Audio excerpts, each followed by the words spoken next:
আপনারা অনেকেই ব্রাশ টুলের কাজটা বুঝতেছেন না, ঠিক আছে? তো ব্রাশ টুলের কাজ বোঝার জন্য আপনাদেরকে আজকে আমি এই ভিডিওটা করে দেখাচ্ছি। আপনারা ভালো করে খেয়াল করলে বুঝতে পারবেন, ভালো করে দেখতে হবে। আজকে জাস্ট ব্রাশ টুলের কাজটা দেখাবো। তো এই আমার ব্রাশ টুলের কাজ। ধরেন এটা আমি ইমেজ, আপনারা তো ইমেজ দিয়েই কাজ করেন, ঠিক আছে? আমি একটা ইমেজই না হয় ওপেন করি। তো আমি ধরেন এই ইমেজটা ওপেন করলাম।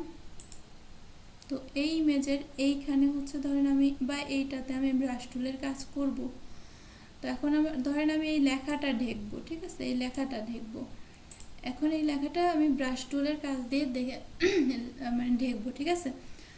তো আমি প্রথমে এই ব্রাশ টুলটা সিলেক্ট করতেছি, তারপরে চলে যাব আমি এই লেয়ারে গিয়ে আমি একটা প্লাসে ক্লিক করে আমি একটা লেয়ার নিয়ে নেব। নিয়ে নেওয়ার পরে উপরে এই দেখেন ব্রাশ টুলের সাইজটা আছে, ঠিক আছে? এই যে এইখানে এই 202 এটা আমার সাইজ দেওয়া আছে। তো আমি এত বড় সাইজ নিব না, আমি একটু কমাই নিই। এই দেখেন এইখানে মানে এই তীর চিহ্নটা যদি আপনি ইমেজের উপর নিয়ে আসেন তাহলে আপনার দেখা যাবে যে এখানে গোলটা ঠিক কত বড়, ঠিক আছে? মানে সাইজটা ঠিক কত বড় আছে সেটা দেখা যাবে। তো আমি এখানে আরও ছোট করতেছি, কারণ আমি এইটুকু রাখলাম।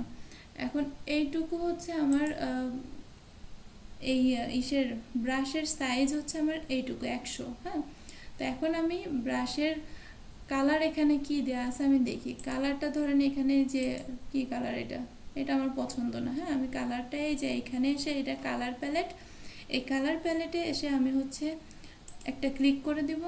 তো ধরেন আমি সাদা কালার নিব বা এই কালারটা নিব। এই কালারের উপর ক্লিক করি, এটার কাছাকাছি কালার নিই যাতে আমার বোঝা না যায়। তো আমি এই কাছাকাছি কালারটা নিলাম।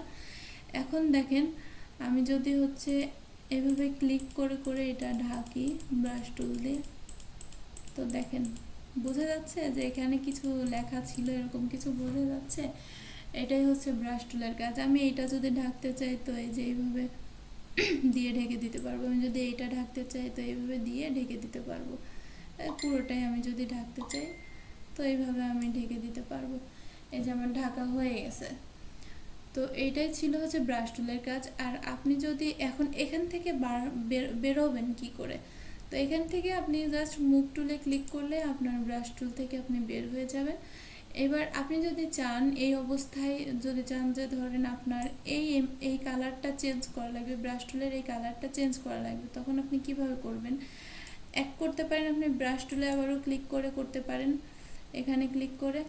এটা না করে আপনারা আরেকটা সহজ উপায় করতে পারেন, সেটা এই যে এইখানে আছে না এই এই ফাঁকা জায়গাটা, সাদা জায়গাটা লেয়ারের, এই সাদা জায়গাটাতে আপনি মাউসের বাঁ দিকে ক্লিক করবেন। ক্লিক করার পরে দেখবেন যে ব্লেন্ডিং অপশন আসে, এই ব্লেন্ডিং অপশনে যাবেন।